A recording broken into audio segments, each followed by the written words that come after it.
सर्वे भवन्तु सुखिनः की भारतीय सोच में शन्नो अस्तु द्विपदे शन्नो अस्तु चतुष्पदे का व्यापक भाव विद्यमान है।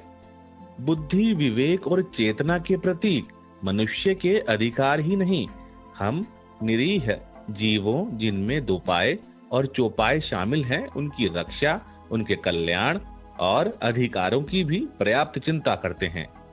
भारत में मानवाधिकार सबसे सर्वथा सुरक्षित है।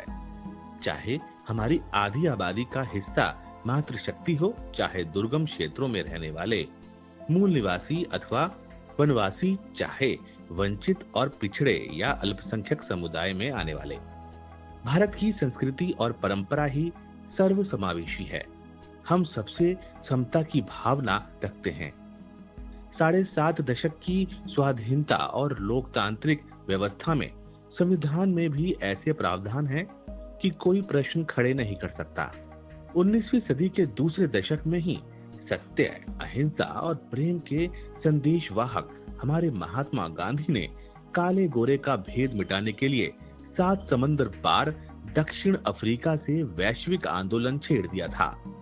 आज जब समूचे विश्व में धर्म, मजहब और नस्ल के आधार पर भेदभाव ही नहीं, मानवाधिकारों का क्रूर हनन और मनुष्यों का उत्पीड़न और दमन हो रहा है, उस दृष्टि से भारत आज भी विश्व में न्याय और समता के साथ सर्वजन हिताय सर्वजन सुखाय के विचार को क्रियान्वित कर दुनिया को अचंभित कर रहा है।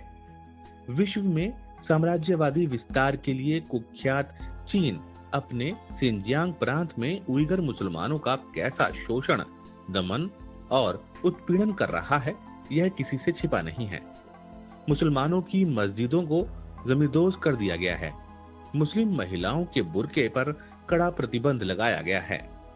विश्व के लिए आतंक का पर्याय बन चुका पाकिस्तान भारत में मुसलमानों का रोना रोते नहीं थकता, लेकिन पाकिस्तान और बांग्लादेश में हिंदू, जैन और बौद्धों का उत्पीड़न क्या मानवाधिकार का हनन नहीं है? पाकिस्तान में जिस प्रकार छोटी छोटी हिंदू और ईसाई बच्चियों का जबरन यौन प्रताड़ना के साथ इस्लाम में कन्वर्जन किया गया है, वो दुनिया के सामने है। अफगानिस्तान के बामियान में तालिबान ने जिस प्रकार विशाल बौद्ध प्रतिमाएं ध्वस्त की, क्या वो मानवाधिकार का हनन नहीं था?